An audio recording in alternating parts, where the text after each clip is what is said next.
So the first DIY I'm going to do for you guys is this Pom Pom Heart Garland. This might not be for everyone's taste, but I thought it was quite sweet, and it just, as you can see, dresses up my dresser just with some lovely pinks and whites, and it just made it a little bit more colourful. So to make your pom-poms, you are going to need some pink and white wool or yarn. So here are some pom-poms I've already made. I used a pom-pom maker which I got off of Amazon, and they are so easy to use. So they come in two different parts. You literally open them up in a half moon shape. You take your wool and you simply wind it all the way around, trying to make it quite thick and even as you go.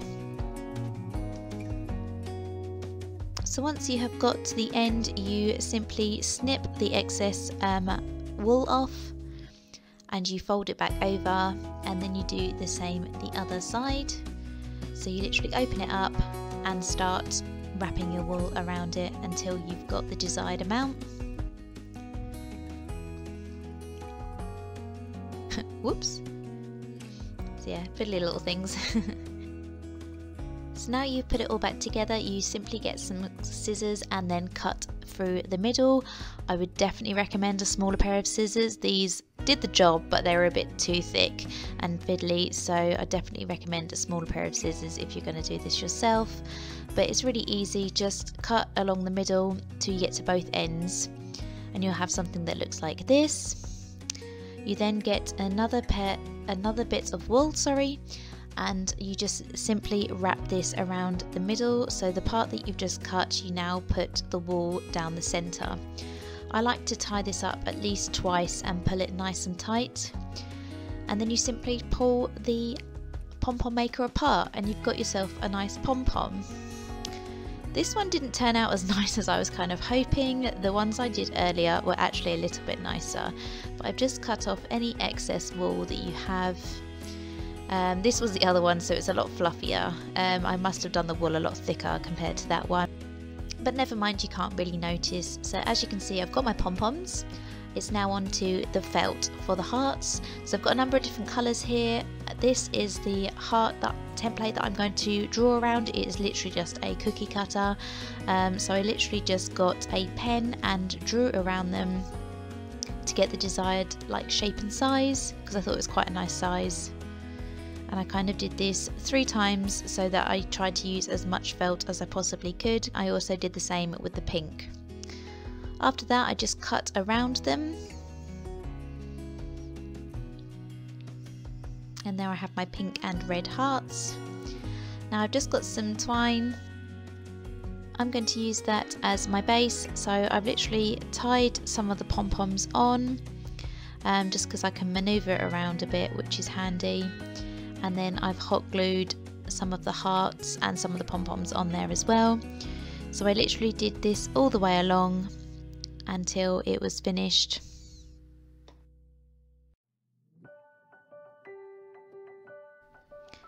So when I hung my garland up, I realised that actually it was a little bit sparse, so I kind of needed to add some more. I added some more felt hearts onto the existing ones to make sure that they were even both sides and to kind of weigh them down a little bit. And then I also made some smaller pom-poms and filled the gaps, and it just kind of filled the garland out a little bit more. And yeah, I'm really happy with how it turned out. I just think it's really sweet and colourful and perfect for this time of year. So on to the second DIY. Now, what would a video of mine be if I didn't upcycle something? So I've had this sign for a little while, but it's literally been sitting in my cupboard because I don't really have it out anymore. So I decided to kind of give it a new lease of life. So I've simply just sanded down the front. I've then wiped over any dust with a damp cloth just to make sure that there was nothing there. I had some leftover Farrow and Ball paint, so I've given that a good mix, and then I'm just simply going to paint over the top. So I gave this 2 coats and then I left it to dry overnight. Had a couple of little indents from where I've sanded, but that's not too noticeable. So I have got here some rope which I got off eBay. This is a coaster that I'm literally going to draw around because it's a really good template for the size heart that I want. So yeah, I've literally just drawn around there with a pencil. I've just cut off the end because it's covered in tape, and then I just measured out how much rope I'm going to need.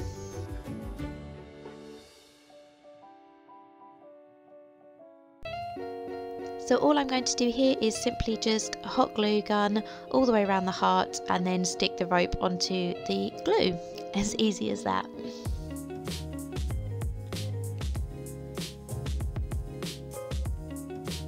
So once I got to the end, I just literally stuck the last bit down. Obviously please be very careful and not to burn yourself because obviously it is hot glue. So these flowers I got off Amazon and I thought that they were going to be a much larger bouquet. But yeah, I've just taken the heads off and I've got some spare bits of flowers here as well and some sort of eucalyptus. And I'm going to just simply glue this down onto the rope.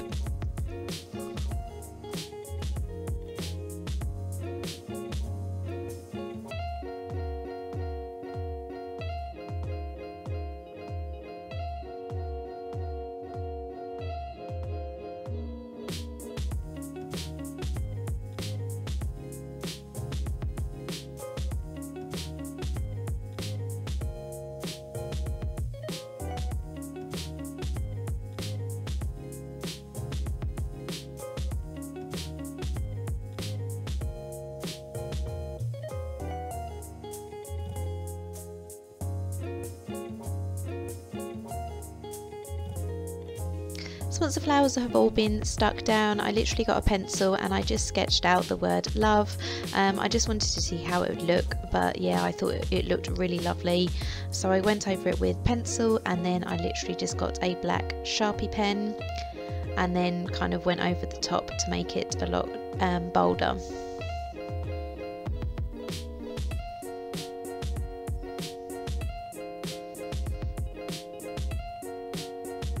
So I had a few little pencil marks, so I got some of the paint and just literally went over the top to remove the pencil marks. But yeah, I am so happy with how it turned out. I think it looks really lovely. Okay, so on to our final DIY, and this is super easy. This is the painted mason jar. I love the look of this. I have got some Rust-Oleum satin finish paint. Unfortunately, I didn't have any chalk paint, but I absolutely love this colour pink, and it's just so easy to paint on. So yeah, I've just literally gone straight on with the brush.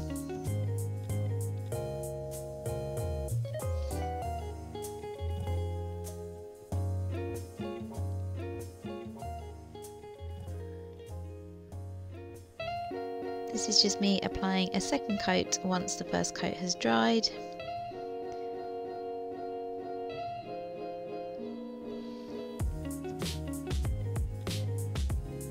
So as you can see, this is all dry now. I'm just going to get a wet wipe and then I'm going to just rub off so that you can see the writing underneath, because I just think that looks really lovely. I saw this on Chelsea's video. I don't know if you follow Chelsea. She does really lovely DIYs as well, and she did something really similar with her mason jar, and I just love the look of it. So I had another felt heart left over and I just put a big dollop of hot glue on the side.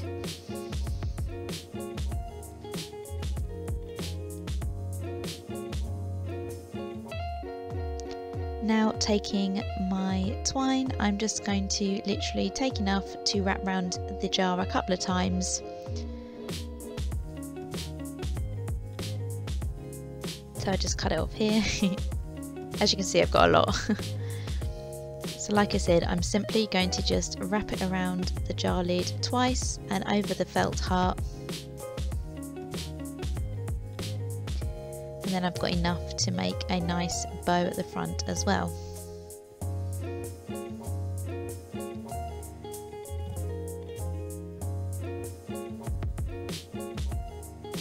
There we go. So yeah, I'm really happy with how that turned out.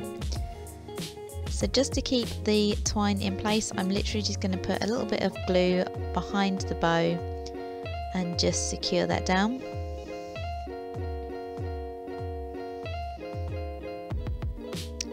And there we go. I'm so happy with how this jar turned out. I thought it looked really cute, and like I said, it's so easy to make.